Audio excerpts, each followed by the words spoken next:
Hi, my name is David, and this is a story of radical obedience.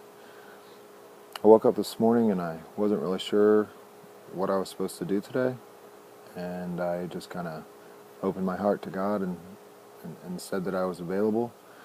And He said that I was supposed to put on my toe shoes and run to Starbux, which is, maybe about a mile away from my house, and it's about 32 degrees here today, so I was a little bit confused by that, but I've been trying to obey when God asked me to do something, so I did it.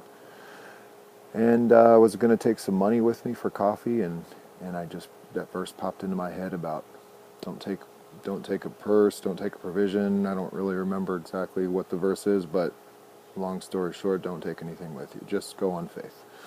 So I was getting ready and putting all my stuff in my pockets that I normally take with me, pocket knife and pen, and I slipped my wallet into my back pocket, sort of unconsciously. At least I thought I did. Well, then I got to Starbucks, I walked in the door, and just on autopilot, I walked up to the counter, ordered a coffee, and reached in, pulled out my wallet, and it was a brand new wallet, totally empty.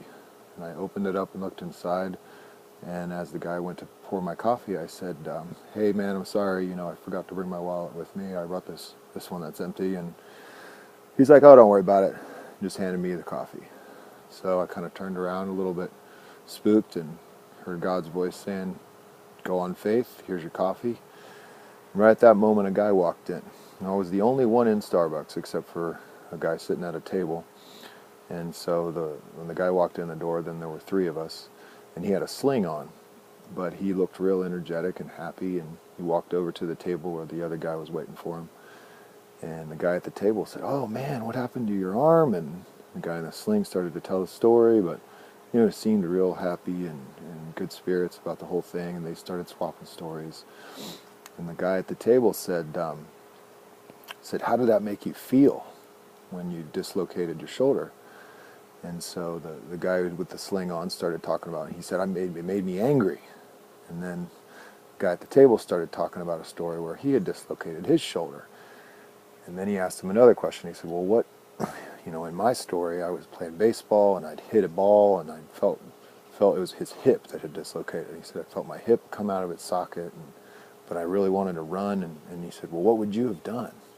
And the guy in the sling said, well, I would have run. And he goes, yeah, and I did the same thing, and I didn't get very far. And so the whole time I'm listening to this story, I'm feeling this pull, like I'm supposed to go tell these guys, hey, God sent me here to Starbucks for some bizarre reason, and edified my faith by giving me a free cup of coffee. And I'm thinking to myself, I'm having the Beth Moore argument with God. If you've ever read her airport story or seen her airport video, I'm having the argument. I'm like, I just saw how you rewarded my faith by giving me this free cup of coffee, but I'm still kind of unwilling to do what you want me to do. So I sat down and kind of argued with God for a minute, and then I grabbed all my stuff, all my warm jackets I'd taken off, and I moved a couple tables closer to the guys in some kind of like a halfway, well, I'm not going to obey you, but I'll do this thing that I'll get closer to them so I can at least hear what they're talking about better.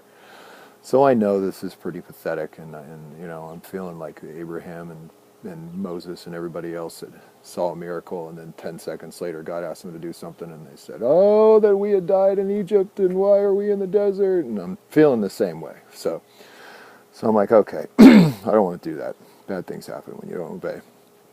So I just stood up, started putting my clothes on, and the enemy's just pouring down all of the possible ways he can talk me out of this. These guys are talking about something personal, and this guy looks like he might have lost his job recently. He's injured. He's trying to have a conversation with his close friend. He doesn't want this lunatic that looks like a homeless person walking up to him and interjecting his 2 cents. And the enemy's just pouring it down on me, and I'm just like, no, God's asked me to do this. I'm going to obey.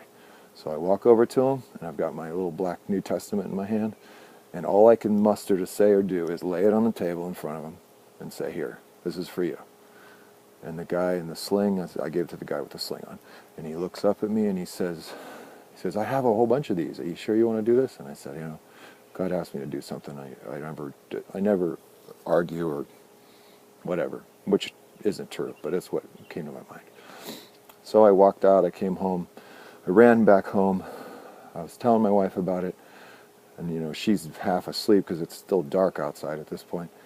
And I walk out into the kitchen, and then my favorite song comes on, K-Love, Lead Me to the Waters, where my faith will be made stronger, or I don't know.